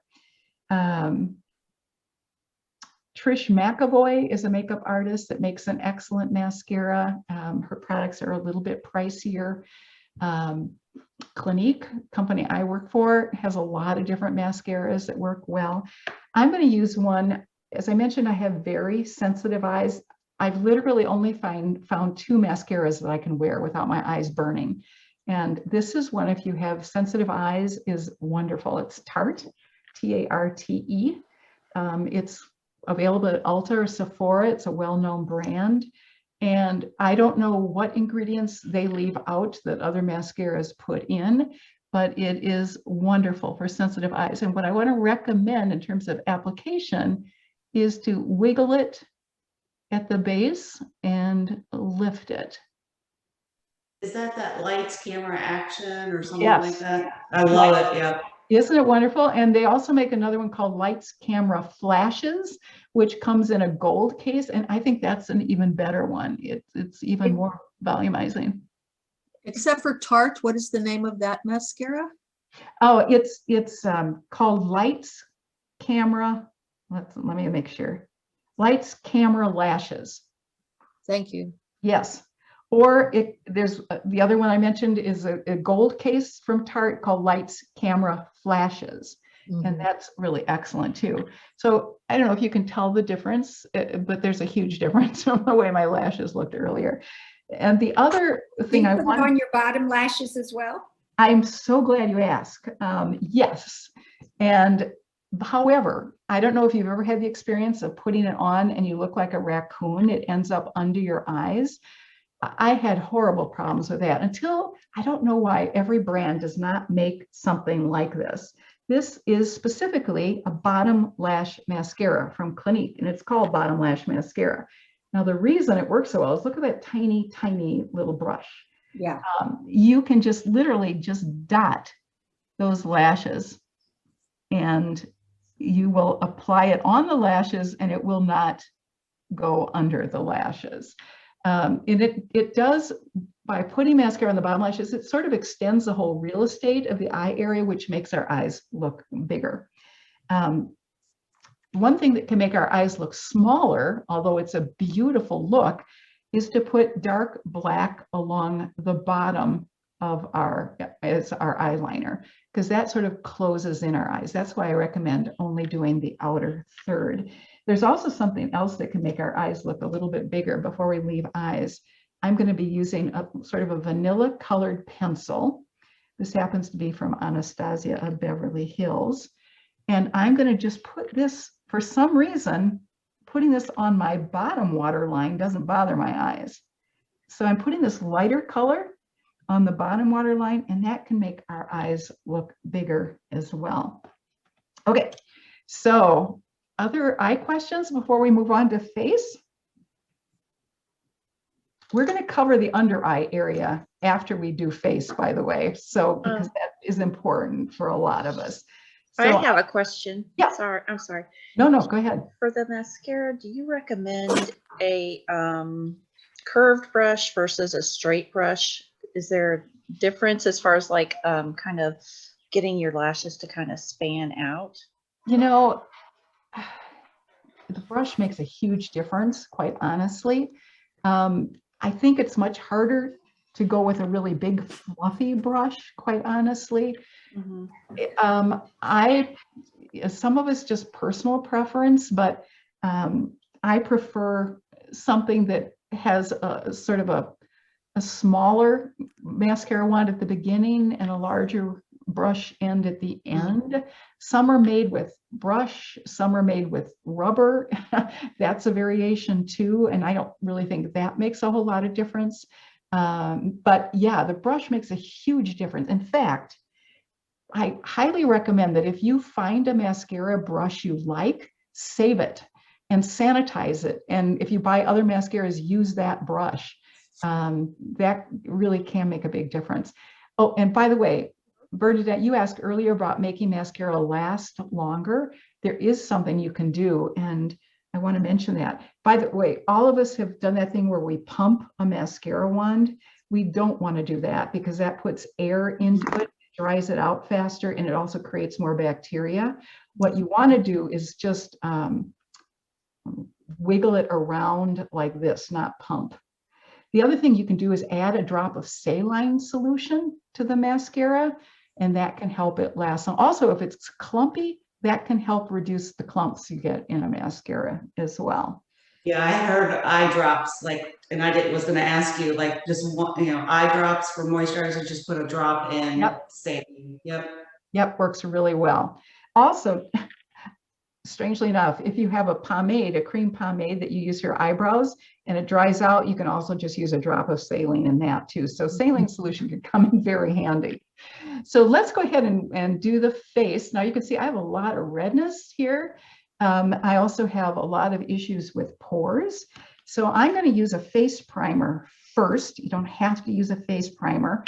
This one helps blur pores, which is something I like about it. It has good skin ingredients in it. This is a brand I absolutely love. It's pricey, but it's sort of my one extravagance with makeup. And it's a brand called Tatcha. I don't know if any of you have heard of it. Could you spell it? Yeah, Tatcha. And it's a woman, a Japanese-American woman who created this whole skincare line based on geisha products and ingredients that are used by the geishas in Japan. And I normally don't like fragrance in products, but this has the most amazing, lovely, most of the products do have an amazing, soft, beautiful fragrance. Anyway, this does help blur pores. And they're less expensive versions of primers that also help blur pores. The other thing primers do is it keeps makeup in place longer, and it also helps it go on more easily. So I'm going to take a little bit of, as I mentioned earlier, I combined two drugstore foundations. I'm putting a little bit on the back of my hand, and I'm just going to combine these two. One is the Catrice foundation that's hydrating, and the other is L'Oreal Age Perfect. This is one thing I do recommend if you're going to spend a little bit more money in any areas to get a good foundation brush. This is a buffing brush. It's denser, bristles, and it's also very soft. So I'm just going to apply first, just dab on a little foundation with my fingers in the areas where I want it. I'm going to apply most in the areas where I have most redness. But then, first I have to find a Kleenex. Otherwise, I'm going to get this everywhere. I'll just wipe my fingers off first. And then I'm going to use that foundation brush to blend it in. And that makes a huge difference. That buffing motion really makes it meld into the skin so much easier. The other thing you can use is a makeup sponge. Does any of you use a makeup sponge? I have. Yeah, it makes a big difference too. And always with foundation, you want to bring it down here as well. And if your ears show, I want to do a little bit onto your ear area too.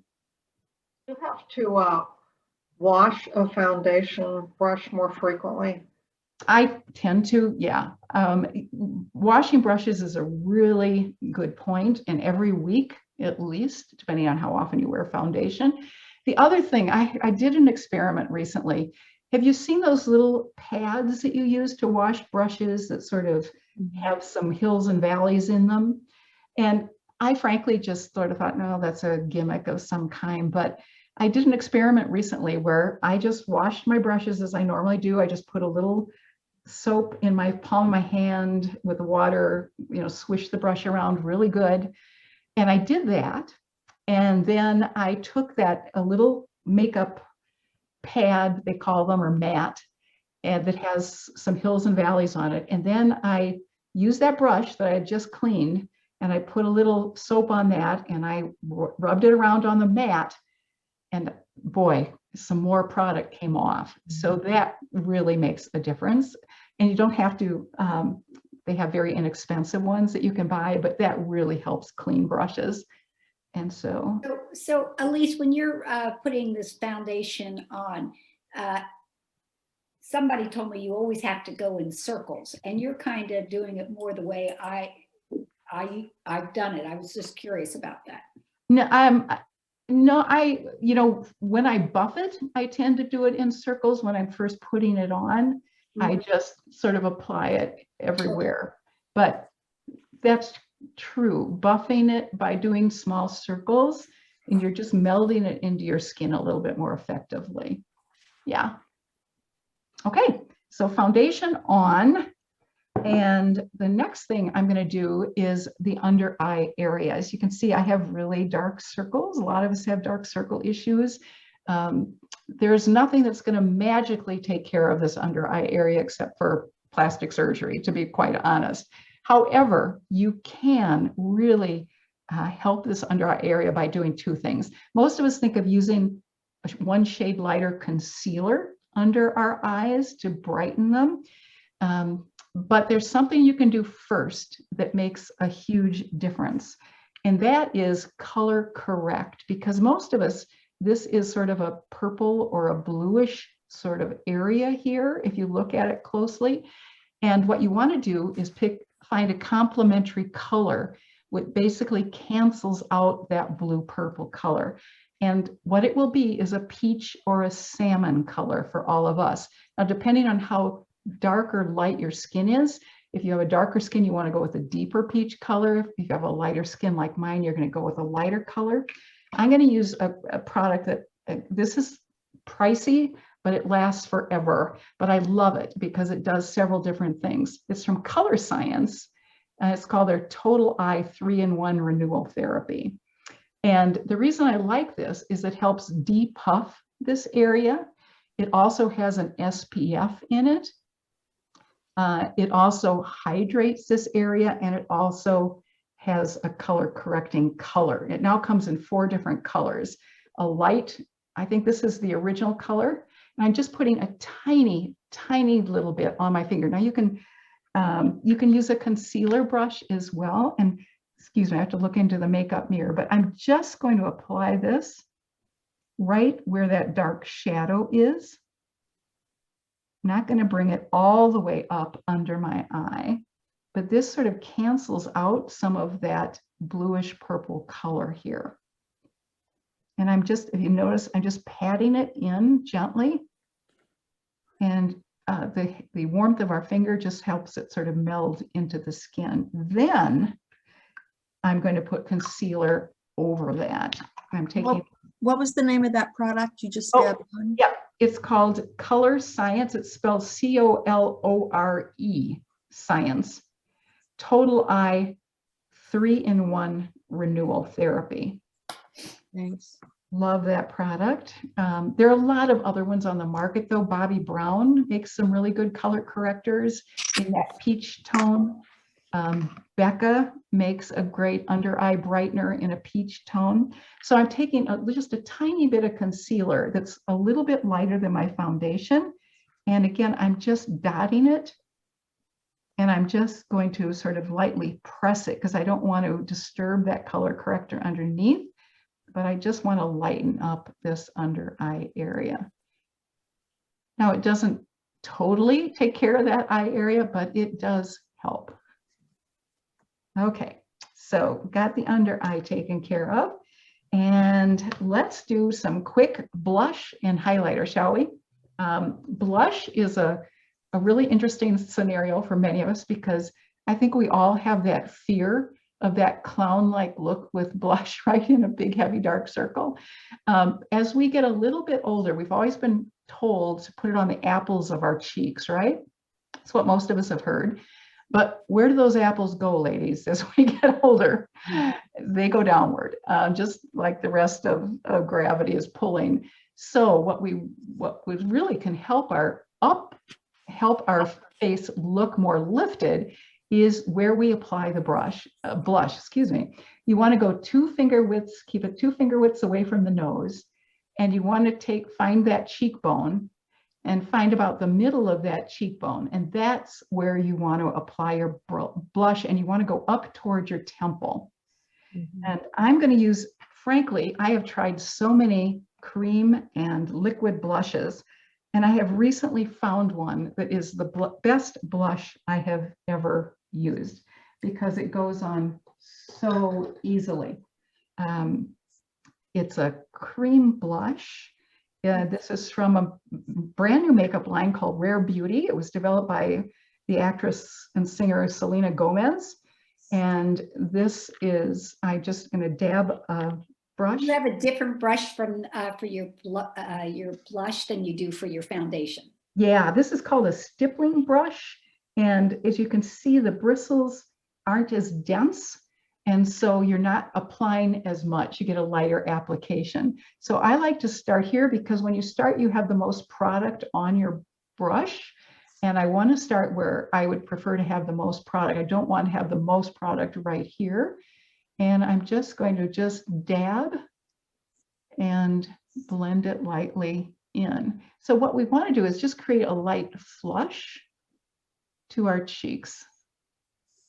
Do you put it on your forehead at all? Or yeah, that can make a really nice sort of blended look, putting a little bit of blush right here and sort of bringing it around. Can just, and I just do a little bit of it. But that can sort of create a nice cohesive quality to your makeup look.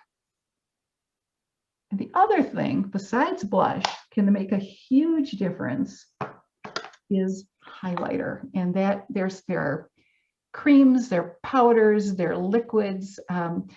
Actually, the Rare Beauty people have come up with a liquid highlighter that is absolutely gorgeous. This one is a little bit more expensive. It's a Charlotte Tilbury. And I'm just going to use a little bit of this. I just like a lot this application method. I like to put just a little bit on the tip of my finger because I don't want to disturb the foundation underneath. And let's see if I can get any. I have just a tiny bit. And I'm basically going to go above the blush. Again, start at the outer edge and very, very top of my cheekbone area. And that just gives a little luminosity to the skin, which can be beautiful. Another place you can add a little bit here, sort of above your eyebrows and above the Cupid's bow of your lips as well. But I don't know if you can see the difference, just a tiny bit of light. Yeah. They're highlighters that are really glowy. They kind of look like a disco ball, and you can see them from outer space. And then they're lighter ones as well. How about contour? Do you do darker color under? Yes, glad you asked about that. One of my favorite products, I just did a video, I just recorded it yesterday, where I talked about my favorite, a lot of favorite products and a lot of other things, but my favorite drugstore product is this contour stick from Wet n Wild. It's $4.99, I think, at the drugstore. It's in the darkest color, Wears Walnut. They have lighter shades, but the lighter shades have more warmth to them. The important thing with contour is you want something that has more of a grayish quality as opposed to a warm. Bronzer is a warm color, contouring is a more of a shade color. And so with contour, and this, you can do this many different ways. You can put some on the back of your hand and then pick it up with a brush. This is called a sculpting brush from Real Techniques, which is an inexpensive brush brand, and that works really well. And I'm going to take the foundation off the back of my hand before I get it on other things. But I just, frankly, if I want to do something quick and easy, and I don't do this with most products, but I'm just going to put a stripe here and here. And you want to go, if you create a fish face, that like that, that's pretty much where you're putting that contour. And again, you don't want to come any closer than about here. And then you want to blend it upwards.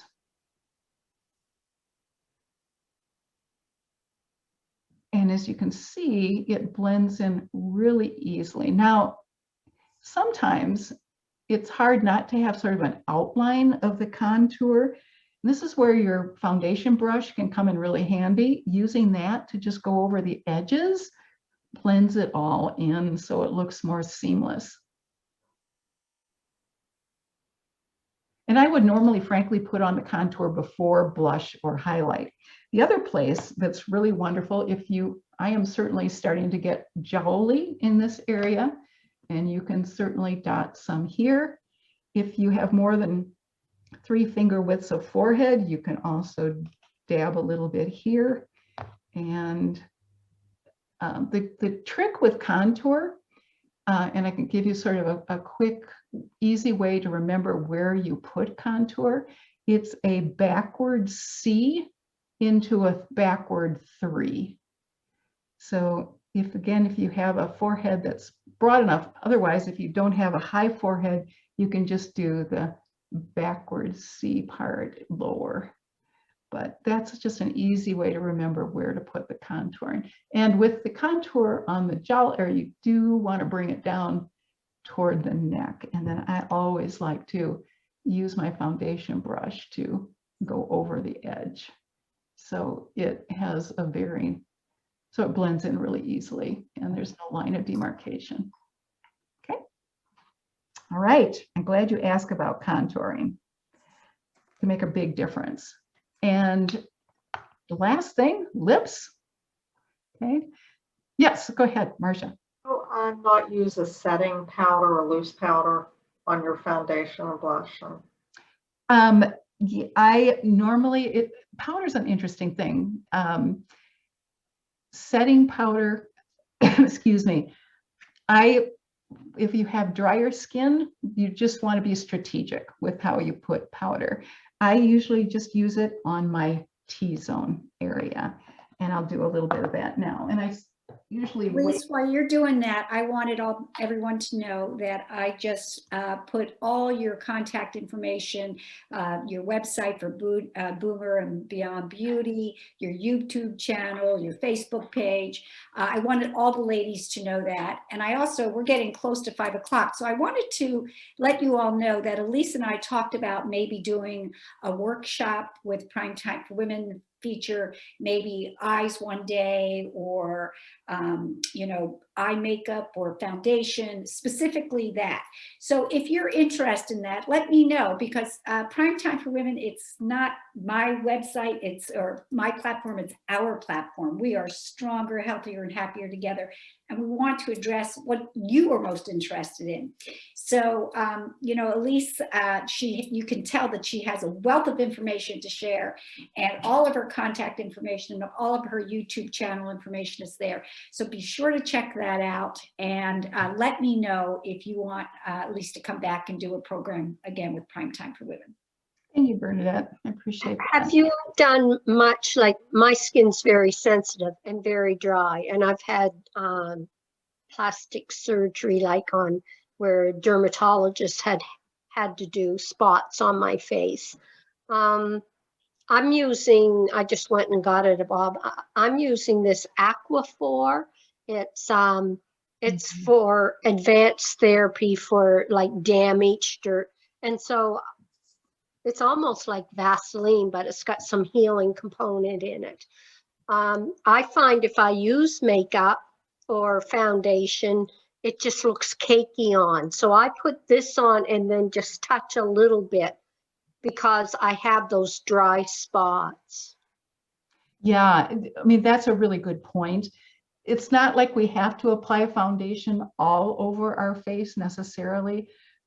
Sometimes, we can just apply strategically to the areas where we need it the most. And that's really a good way to go. The other thing you can do, if you don't have to use foundation, you can just apply a little bit of concealer and use that. So that can work beautifully as well. Yeah, I'm glad you brought that up, Andrea. should we talk lips? Yes. Lips? Okay. So some of you did mention you had issues with those fine lines with lipstick migrating. So one of the things that I love to do first, and this is partly because, as you can see, I have very dark colored lips. And also, I like to sort of fudge a little on my lip line to make my lips look a little bit smaller in one area and bigger in another area. So I'm going to take a little bit of foundation first. And I'm just going to, I better look in the mirror. Otherwise, it's going to end up on my nose. I'm just going over the edge of my lip line with the foundation. And that means I can sort of blank out that lip line area, and I can cheat a little bit more easily. So I'm going to cheat with my lip liners. I mentioned that product by L'Oreal. As you can see, this is hardly any lip liner left. I've been using this so much. This is their Age Perfect lip liner, and this is the one that not only has color, but it also helps prevent the lipstick from migrating. So I'm going to start at the base of the middle and base part of my lips and then go up. And by the way, sometimes as we get a little bit older, we get more downturn lips, and there is a way to help that. I just learned this from another makeup artist, and I thought it was brilliant. What you can do is you can put concealer on the very edge of the lower lip, and then don't bring the lip liner all the way out to the lower edge. Bring it up earlier, and that creates more of a lift to that lip area. I thought that was a really brilliant trick. So I'm going to just start, and I'm going to have to look in the mirror for this. So while you do that, I'm going to ask you about like CoverGirl Color Last, those things you put on with a wand that I swear they last all day, and even if you wash your face, it's still on the next day. Yeah, they're amazing. Yeah, do any of your others of you use those? They're long-lasting. CoverGirl makes one. Several other brands make it too. I'm trying to remember who, but you put, there are two different applications. You put a product, part of it on first, and then you put a product on over it, and it really helps them make the lipstick last. Yeah, it's great. I am going to, the other trick, I have real issues with lipstick migraine. It has some really heavy fine lines here. So I'm going to take a matte lipstick and put it on first.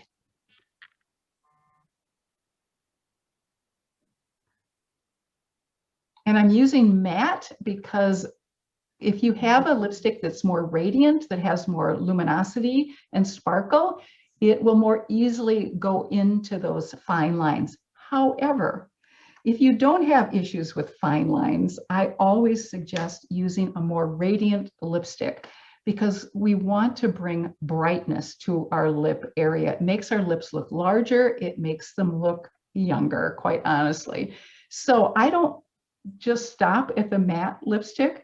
I only am wearing the matte to help prevent the lipstick from migrating, but on top of it, I'm going to put a lipstick with some luminosity, but I'm not going to bring it to the very edge of my lips. I'm going to bring it slightly above where the matte lipstick is, and that helps prevent this lighter color from moving into those fine lines. Does that make sense? So I'm just going to apply that lipstick. And unfortunately, isn't it always the case? My favorite lipstick was discontinued. So I sort of have to use a couple of lipsticks to get the color I want. So I'm going to go a little bit deeper with that color. And then what also can really make a difference is lip gloss. It can really brighten and lighten your lip look. And again, that really gives more lift and radiance to your whole face area. I find that the lip gloss, though, kind of makes my lipstick run into my little lines more. And that's a really good point. You don't want to bring it all the way to the outer edge of your lips. In fact, the best place to put it is sort of right in the middle of your bottom lip. And then just sort of do that and sort of get a little bit on your top lip. That's the very best place. I like to put it all over my lips, but I never carry it out to the outer edge because you're right, gloss will migrate more than anything else to our lip area. Yeah. So that pretty much, I think we pretty much done the face. So it's 4:59. How did you do that exactly? I don't know. I was totally not looking at the clock and I should have been. So I'm glad. No, that's perfect. I was wondering, I haven't done this before, but I would like to give Elise a warm round of applause. So you join me. Yay. Thank you. That's very sweet of you. I appreciate it. It was so lovely and so helpful. I hope you all enjoyed spending time with Elise today. I encourage you to check out her website, her YouTube channel, her Facebook page, and please let me know if you want us to bring Elise back because, you know, she has so much information to share with us. And as a woman in her prime, she's willing to help us navigate the changes that we experience, not only in our mindset, but in our skin. And I'm so grateful for her time. So Elise, thank you so much. My Thanks pleasure for joining me. And we will see you next Sunday. If you can join us again for our next in Navigating Change at 3 p.m. next Sunday.